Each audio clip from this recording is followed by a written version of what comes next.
Hello all. Thank you for an overwhelming response for the first webinar.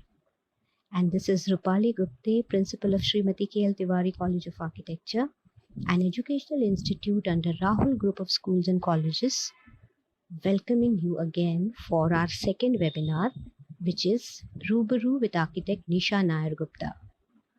Nisha is the principal architect at Design Variable. She has a varied experience as architect, journalist, and an active participant in public art initiatives. She has a wonderful project called People Place Project, and it is her initiative to connect the city through narratives, through experiences of people living in the city. Nisha has done a wonderful job in her publications where you see or you understand the city with this lens. We welcome you, Nisha, on this platform of Rubaru, and are really eager to hear your thoughts and delve in the topic of loss of publicness. So we shouldn't wait longer. We proceed for your session. Thank you once again, everyone.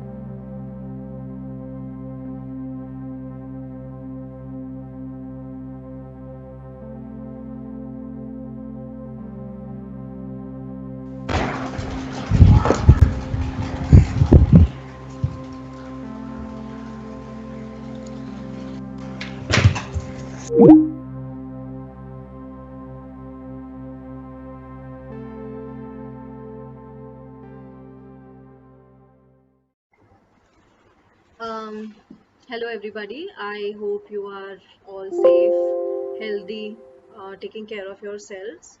I would like to begin today's talk by first thanking Rupali Gupte ma'am and SKL Tiwari College of Architecture for giving me this opportunity. Um, my topic or my talk, a loss of publicness, actually is stemming from this quarantine or lockdown reality that we are all occupying. Actually, recently I had overshot a deadline and a writing deadline, and I decided to call a friend of mine for some pep talk and for inspiration.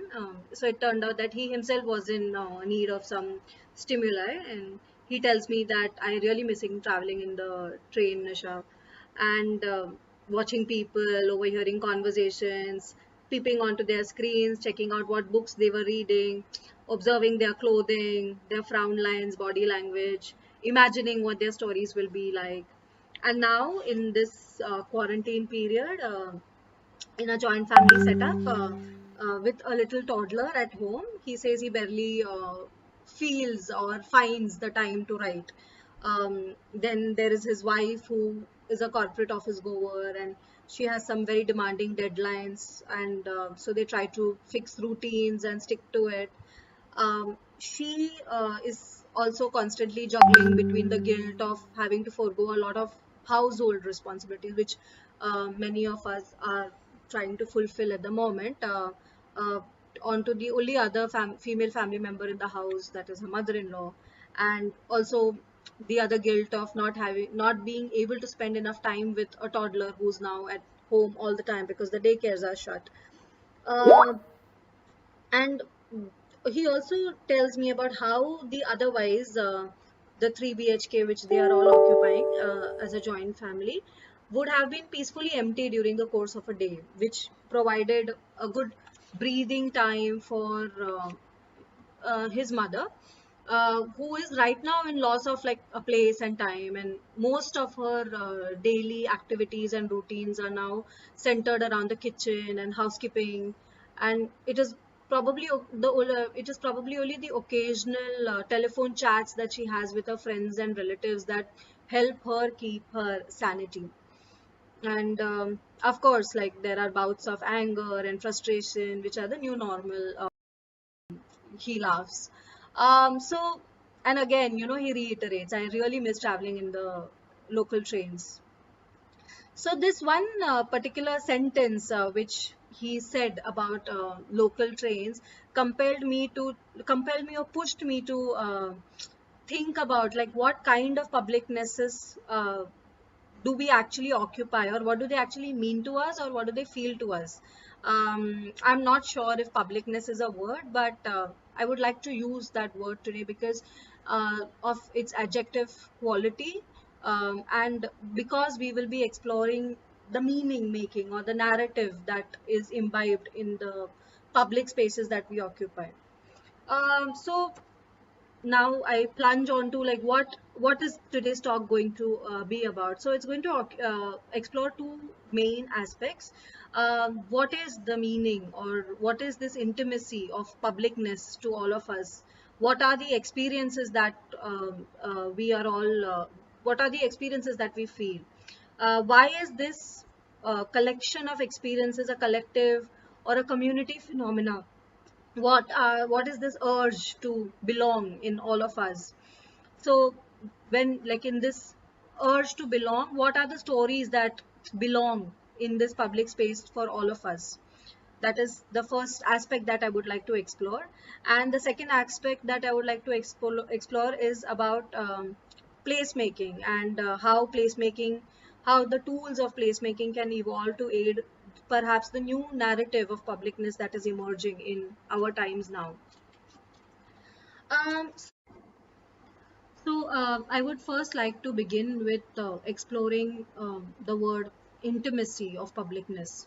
Um, let's take the case of one of the most important experiences of our everyday routine in cities like Bombay, the train travel. How do you experience intimacy in this little time of commute? Sometimes not little, but like large periods of time. Like how do you like one of the things that very clearly come to mind are is the physical intimacy that you experience. Yeah, like you're squashed against each other, you're touching so many surfaces that others have touched before you. In rush hours, you're breathing down each other's face. Like I wonder if we'll be able to do that with the abandon now anymore. But you know, we are all a part of this large mass that is moving towards a certain goal, a certain destination, which is going to reach there and do something. And or you know, they have all done their work and now they have packed their bags and we are all moving back to the home. So here I would like to pause and reflect on what does this moment or this time of travel mean to all of us. What are the meanings that are generated in this period? um, like you know in like and meanings which are talking about intimacy in that sense. Like how does that intimacy, um which is not just a mere physical intimacy, but it is also a part of a collective consciousness in that sense. So like first to begin with is the routine that the train sets for us, and a routine which is actually an industrial routine, you know, which was set up for us like over like probably 150 years ago when industrialization takes over the world, where leaving home at a specific time to travel to go to a destination of work, and in the city typically where you live and where you work are completely different, different quarters in that sense. You arrive at a particular time, you leave at a specific time, and in the train you are all together as a part of this narrative, a narrative of an industrial narrative of working. And so in that sense, in the space of the train, you're like bound together by the commonality of being a part of the plug of a society, or you know, being a functioning plug in the society. So this, perhaps I wonder if this is the, and this kind of a feeling, this kind of an knowledge or intimacy gives us a sense of validation. So is this perhaps the publicness that we are missing? You know, about our role, about our function, our collective function, uh, where meeting so many people who are like us, is that a story of a routine? Is that what is missing? um, so I also feel that um, sometimes So there is an extension. The extension to this story is that we're all part of a system or a machine that needs to function in a well-oiled manner. We are trained, actually, we are trained from infancy to respond to alarm clocks, to report on time, be competitive, climb ladders, and particularly be productive. And hence, in the space of a train, we are all bound by the single mission of productivity. Either you're going to school or you're going to an office, or all of which are systemic things like an assembly line. Now, what happens when this routine or system suddenly gets disrupted by the pandemic? So, first of all, this disruption was very was unimaginable. The system stops or is like slows down, and now we are compelled to alter it, and we are being told that the mechanisms are being restored, but we can't sort of sense it. There is an absence of the feeling of this kind of redirection or restoration that is somehow very confusing to us. We are somehow alone in within the space of our body, ironically in an intimate space of a home, but we can't comprehend this sense of redirection or redirection fully. So our roles, our functions, which got an assertion every day by probably the mere act of traveling, is now suddenly diminished, missing in an otherwise intimate space of our home. So in the industrial world, home and work are two distinct functions, like I said before, um, and occupy two different spaces. So in that sense, work is something which is often also valued more than the home, and because it is actually looked at as a space of production, of action. In the workspace, everyone is on a mission, solving problems, like generating, producing, furthering the wheel of the world, or running the motors of the world. So be it an office boy or a CEO, all have their roles to play in that sense. And us as architects also design or plan to make this system more efficient, more productive. In this context, the home becomes a space of rest, shelter. Thus, that dictates the design language of a home. A bedroom occupies a large bed, like we don't imagine a room of an individual other than a bedroom often. um, then so be it like a large sprawling bungalow with many servants, services, and rooms, etc., or the stacked up apartments which are near transport hubs and railway stations, etc., or even shanties or slums with bunk beds and huddled kitchens and common bathrooms. Home becomes a space to return to and relax, and ironically to be never fully occupied across the day. Here I would like just make a small digression and point out how this industrial narrative that we are talking about um also managed to create a primary division of labor, which is that is probably the core division of labor, or the first division of labor that happens in an industrial society. The professional labor or and the household labor, and often the more valued professional labor and undervalued household labor. And I say this right now because most of us are working from home and at home, where we are sort of confused by the meddling of the two. So in his book, The Third Wave, Alvin Toffler extensively talks about how industrial societies wedged great divides in gender role and created subsequent imbalance, which is not seen often in pre-industrial societies. To give you an example, take the case of fishing communities, the coolies, where both the genders are equally invested in the community occupation. However, if you take the case of a quintessential industrial man, uh, in that narrative, though, so the man goes to work while the women handles the household. So that is the kind of division I'm talking about. And if we take the case of working women, a lot of questions about household efficiency or the management of the house, etc., gets outsourced to house help, maids, etc., etc. So yeah, so this digression was to sort of point out this kind of meddling that is happening in the space of this industrial narrative at the moment for us. And so yeah, coming back to the train or an equivalent public transport, where we began this thread of conversation, which is sort of to illustrate uh, the intimacy of publicness narrative. Um, coming back to the narrative of the train, where we began this thread of conversation. Um, in a way, like, there is a certain celebration and applause also that we experience uh, in the space of a train, and while we are traveling, from our co-passengers or people who are just like us. In fact, we are all acquainted with these phrases like "kitna jaldi aata hai," "kitna late jata hai." Then there is this very in a way very proud fatigue on the faces of late night travelers, and like, it's like kitna kaam karta hai. So there is this kind of very unsaid acknowledgement that passes around in that space.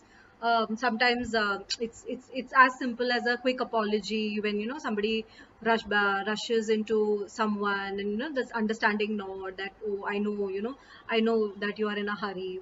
Then a brief smile or exchange when you're passing somebody's luggage and keeping it on the top. Um, you offer seats to other people, and there these small talks, and also to just scale this up a little, there are these friendships that are formed over the space of transit and commute. uh, so, in a way, these unregistered exchanges, appraisals, etc., all come together to form the narrative of publicness that we experience as being a part of this moment. And also, somehow, these unsaid, unconscious, valid though it's unsaid and unconscious, they're all validations of our validations to us to belong and to be a part of this functioning system. And also we have to like sort of acknowledge the fact that traveling is a fluxy space. It is a in between space in that sense. Like most of the public spaces are, the chances of not meeting somebody again are really large in that sense. So when a validation or an acknowledgement comes from this space, it's sort of very innocent, or it's very a credential, I don't know, but or unbiased or unfiltered. Actually, that would be more appropriate to say, since it is anonymous, and there is a certain romance to this idea that the idea of a stranger empathizing with you, admiring you, and somehow these are all which are a part of this routine or this publicness narrative that I'm talking about. And like cut to present, like confined within the spaces of our home, these discounted experiences, which actually initially also never entered our registry, are completely absent, and now surrounded by this whole surplus of domesticity and conflicted quantities of labor, one misses being a part of this. Like, one misses being the quintessential industrial man. Even though we are setting new routines, and even if we say that introverts have like found their peace, the anonymous display or the exhibitionism of oneself, like to and back from work, is absent, and that is a very unsettling feeling. And if it was not to sort of if not to exhibit, then to watch that kind of experience of to and fro, that narrative is completely off. So perhaps this is one of the losses of publicnesses that we are experiencing. Similarly, let's take the case of other narratives or publicness that exists around us. Let's talk about some other routines. So many of those who are not part of this industrial or factory system. So women who visit markets in the afternoon to organize their household supplies, and how over time they become like favorite customers and have favorite shopkeepers. Senior citizens whose part of the routine is to visit shrines, meet friends, chat with them, feed kabutars, small things like that. Then, or during the course of an evening or a morning walk, a quick hello or a goodbye to those who you see at the park every day. uh, so these are like individual narratives of our public experiences that are missing from our life at the moment. And perhaps even after the lockdown lifts, I don't know if we'll be able to resume um, these these experiences with the same intimacy that existed prior. And of course, because like, this is largely because the pandemic has sort of planted us like a feeling or the seed of suspicion of our own encounters. We are like suspicious of breaching our physical boundaries. And on that note, I would just like to like dwell on this aspect. And so we are right now like seeing so many images of people leaving cities, and especially it's heart wrenching to see so many migrants and the conditions in which they are, and they are leaving the city. And these are very key urban policy kind of concerns. Uh, and though these images of migrants vacating the city are arousing a sympathy and pathos in all of us, it is also arousing a sense of fear to see all of them, like to see their bodies in those images huddled together in the back of the vans, and or on the open grounds waiting for the transport to arrive. And we want to sort of steer clear of this kind of huddling. And so very recently, when I spoke to one of my house helps who like just hustled back to his village at the first possible opportunity, one of the first things he mentioned was that all through the 2 day journey back to his village, they didn't speak to any fellow passengers, and the word that he used was that I'm clean. And in a country like ours, which is like plagued with casteist idea, one is forced to process this narrative of publicness that which assigns certain kind of spaces to certain sections of society, a very discriminative and very divisive kind of assignment of publicness in that sense. So actually I also started thinking that what are community spaces for lower income groups like now, or what can they be imagined as? What is their sense of publicness in that sense? Do they really belong to these cities, or are they places to work? So in the same industrial narrative, this city is the larger place to work while the home is somewhere else, and the commute is this large commute that is being sort of traversed right now. And will the and is there suspicion that they have towards the city as a place of work? Like, do they feel that the city will provide them or care for them or nurture them like the way their homes will? So these narratives are like starkly different. And also the wedge, like we see that the wedge between the privileged and the like the non-privileged is driving deeper and deeper. So I wonder what is going to be the common ground or the common narrative of um, the public realm where this is going to sort of merge or coincide. This gets me to like one of the final examples that I want to discuss. Um, in our industrial and post-industrial imagination of the built environment, uh, public spaces are increasingly structured in compartments and capsules. So um, I'll cite like traditionally publicness or public gatherings for that factor meant festivities, or gatherings that got community defined by religion or occupation together. So there would be rituals, there would be functions, it would be a it would be a marriage, it would be like a festival like kite flying or Holi or Eid. But in the global world, the publicness or the sense of publicness is to unwind. So note that word. It is another like industrial term, which is about like you unwind after working, like after clockwork you unwind. So like how do we do that? We typically go to a beach, or we go to a promenade, or we catch up with a friend, or eat and dine, like eat and dine, drink together. We indulge in some culture, popular, or popular culture or high culture, like whatever that works for us. So also in a complex space like India, these kind of local and global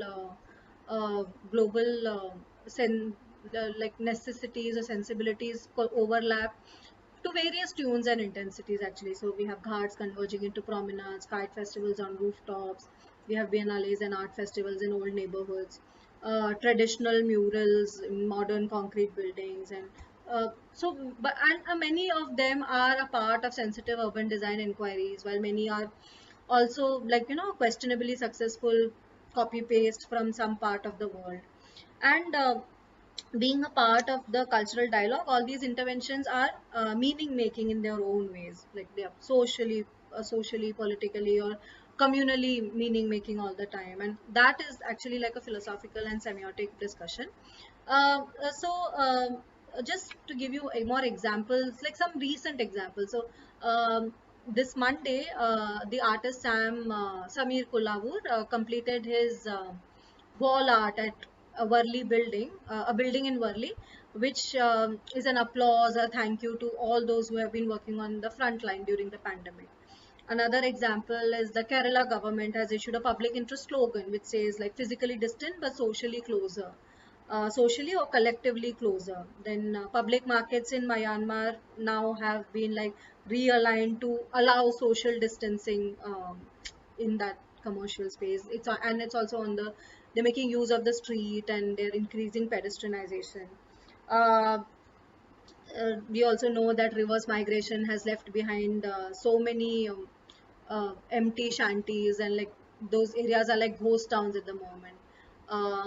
Then Maidans and under flyovers are now like temporarily housing migrants who are homeless and have given up on their rented spaces to move back to their home. Gardens, parks, beaches, promenades are all lying vacant at the moment, awaiting for ideas to make them feel safer. Awareness and innovation, these seem to be the key parameters for practitioners of both space and health. So, how do our learnings and experiences get extended post lockdown, post the pandemic? What will the cities of future offer as a narrative of publicness when this moment is a history?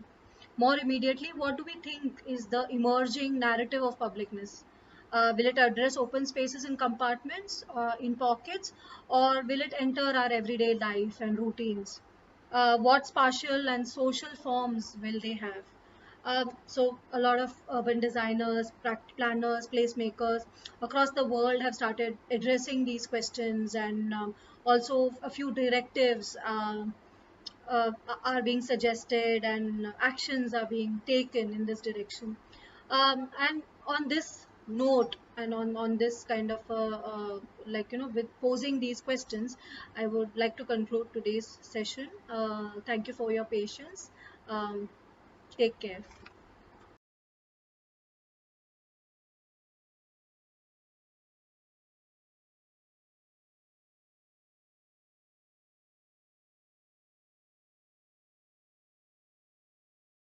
Yes, we are live, I suppose. Okay, hi. Yes. Okay, hi, Tisha.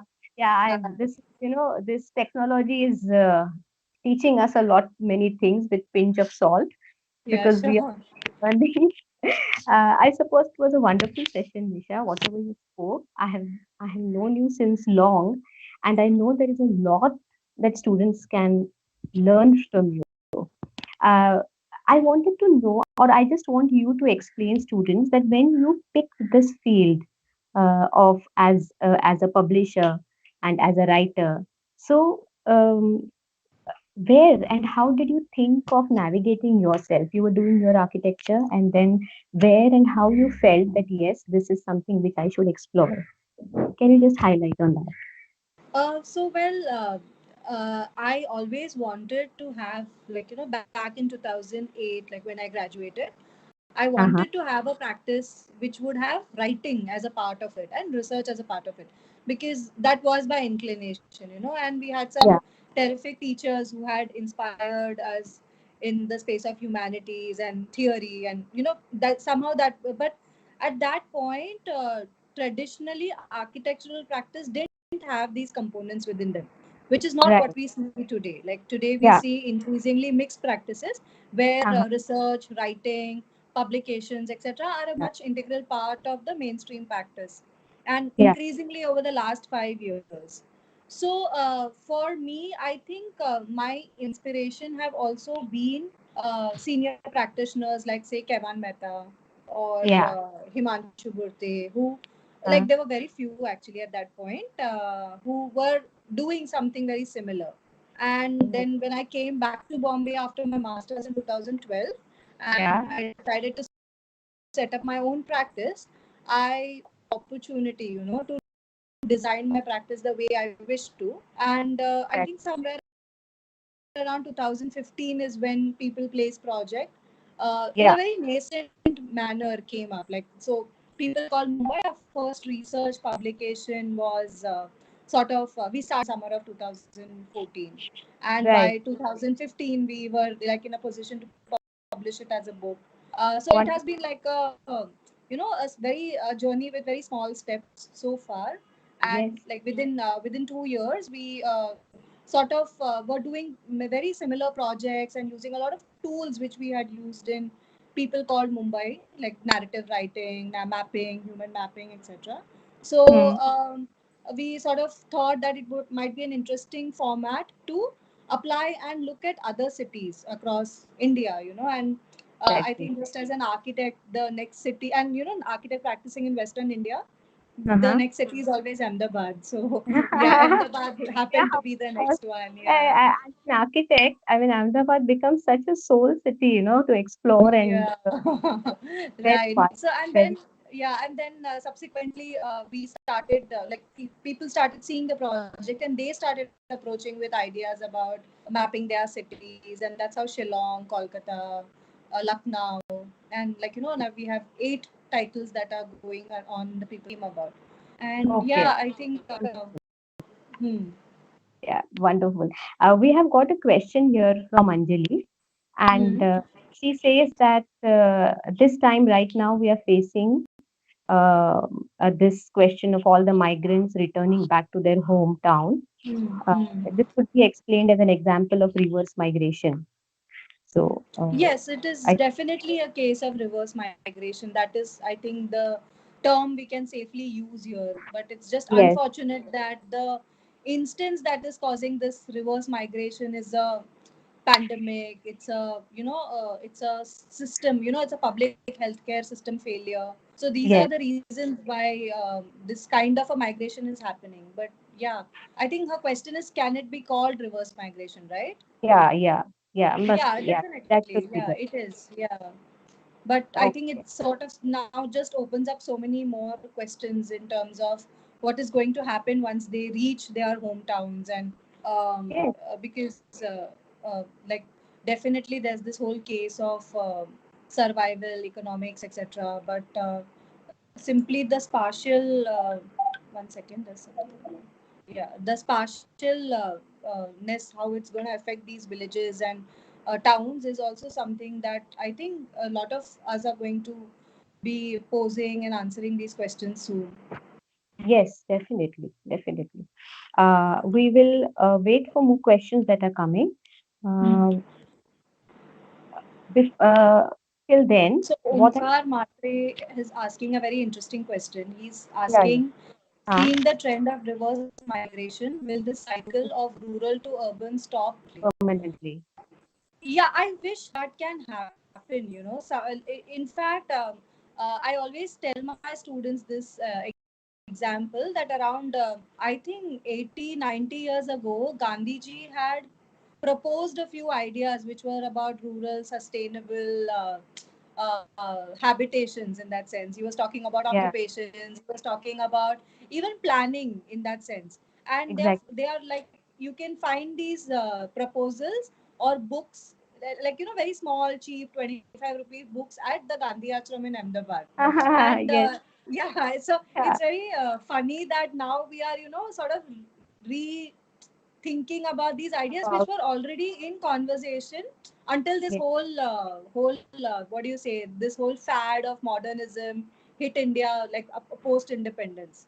And yes, yeah, absolutely. like I think urbanism, industrialization are also a product of what India wanted to project itself and move towards it. True, So I true. hope we all can come up with ideas, options, and like, you know, proposals to actually help stop reverse migration. Because, like, in my personal opinion, I don't think cities as the core centers of employment. Like, employment Yes, can and yes, in fact, yeah, in fact, interestingly, so this book that I have quoted in the presentation, Alvin Toffler, he talks Topic. about electronic cottage industries. So he talks Mm-hmm. about how the internet and, you know, the digital world allows for occupations or economy to operate from diverse geographies. So that might Exactly, be also the future where which will not need that people will come to one center to work anymore, but we can work from anywhere.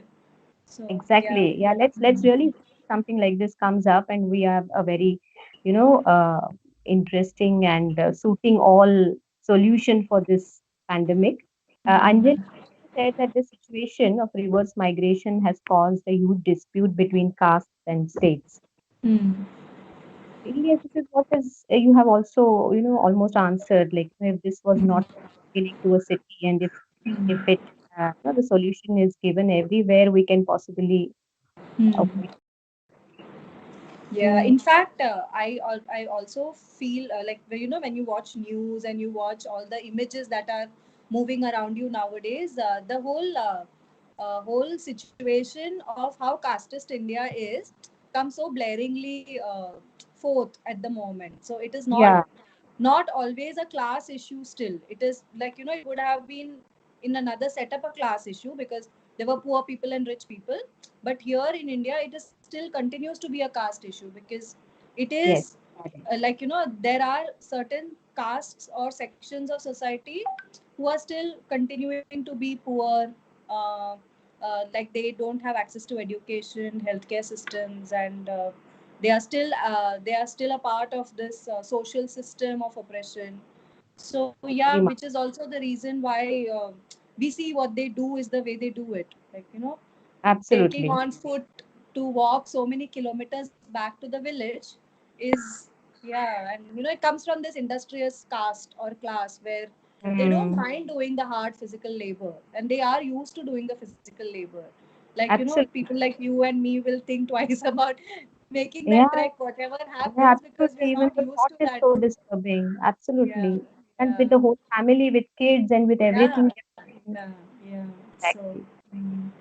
Omkar has a question here. As a at a student level, we should and many will, but how will policy making play a role in this scenario?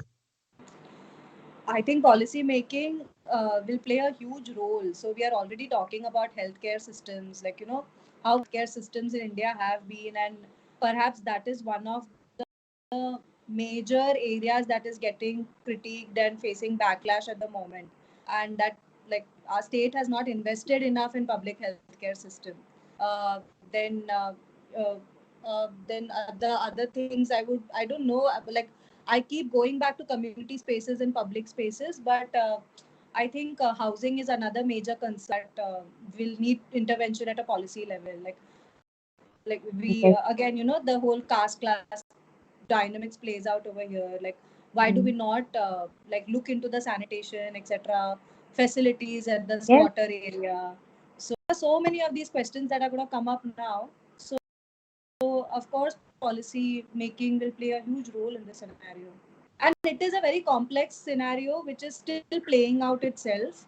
So we can't really come to any clear conclusions as such, but there are certain definitely definitely some things that can be pointed out. Yeah. Absolutely. Uh, I feel somewhere that this pandemic has made every one of us think so deeply and reflect on all that we have been doing. Even for these young students as architects, they are going through this phase, and I suppose such a learning experience for them to rethink on whatever they are doing. Everything that they're at different stages of fifth Yeah. year, and fourth year, third year, and they are looking with what happens. Otherwise, it was always history, or it was always the pandemics that happened earlier that Mumbai faced. And now, when they're already acting, characterizing as one person of this pandemic, it is thing. And people like you who have explored and who have gone through different narratives, understanding things with a different lens, I'm sure they are going to understand that how expressing through writing, through reading, how a person grooms oneself. So we have also been trying to look at reading aspects also, which you have been taking as an elective and things like that. And we also have students who have sparks, the ones who can who write really well. Uh, I must share that there were a few who wrote articles and tried to improvise their skills, and I will definitely share those articles with you to understand how to look at the pandemic. Questions on how our life as an architect and role will impact post lockdown, where we can see impactful changes. This is by Uttam. So I think both of us can answer this, ma'am. Yeah, like I Yeah, think it's like a huge. Um this pandemic is also a spatial phenomena. That's what we have all understood so far. Because it exactly. is spatial, we all have to intervene in terms of design, policy making, urban design, even placemaking for that matter. We can even design, like intervene as writers, artists. By intervene, I mean respond, or like gather observations and try to do some kind of synthesis about the situation. So yeah, I think it is affecting all of us already, isn't it? Like we, if Right. this continues the way it continues, we don't need to go to colleges anymore to study. We can all study Hmm. from home, and then there'll be no need for the building of a college anymore. Like we can just access a laptop and we can get our education. So there can be, like, these kind of possibilities in future. Like why not? Isn't so? Like, is it really Yeah. necessary to go to a building to like get what you're getting, or does it really mean, like, do we go to office space to work? Can we work from home? We're already like sort of talking and thinking about these questions, right? So yeah, so I think it's going to impact us as architects in a very big way, and as well as how we imagine architecture to be, perhaps. Hopefully, if we don't go back into a very instant amnesia after this whole thing actually like Hmm. resolves. So Hmm. yeah, like we have a tendency for that as well. Right. Right. Uh, I suppose, Nisha, this was a wonderful session that we had, and the pandemic has given us this platform to explore and talk to each expert with such with so much of intensity. So we would definitely want to hear more from you. You will be there always with us and guiding our students and showing them the different lenses, how you have tried to explore your work also. Uh, Before we finish or conclude, uh, quickly about the publications, the different publications that you have ventured into. One is the People Please project about the narratives, the books of talking about the city. But I think there are comics, there are certain different expressions that you are trying to say also. Hello, hello, Nisha.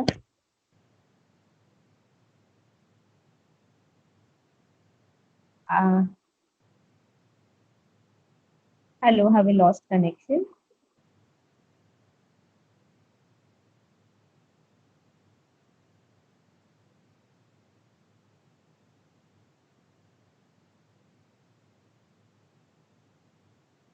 Hello.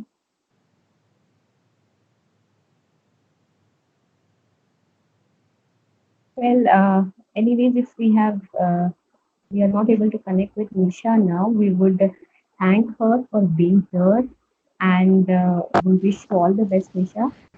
Hello. Hello. Hi. I Oh, just hi. yeah. Yeah, yeah. Yes, I'm back. Oh, Yeah. great, great, Yeah. great. You're back. Good. Yeah. So there is one last question from Rizal that has come. We will answer that, and then Okay. we can conclude the session. She's saying that how does reverse migration affect the building industry, since most of the helpers have migrated from various regions.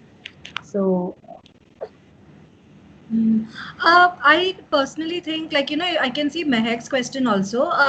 These are all questions that probably I don't have answers for at the moment.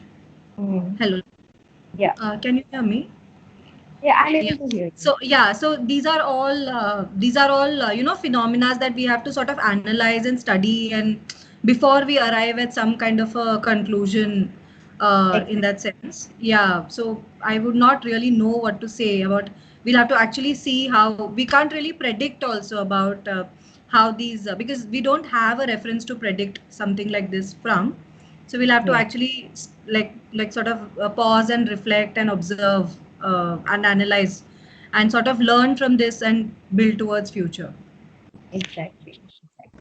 So, I suppose we'll conclude our session here today with a big thank you to you, Nisha, for coming here and you know sharing your expertise. Yeah. So, thank Thank you you. very much. Yeah. Thank you Thank you very so much. We'll much. see, Yeah, we'll see I'm you very soon. excited to see all the jury entries, and like I'm really Yes. looking forward to that. Yeah. And like before we sign off, I would like to request everybody who is watching this session to make sure that they go through the lengthy questionnaire that we have attached in the bio,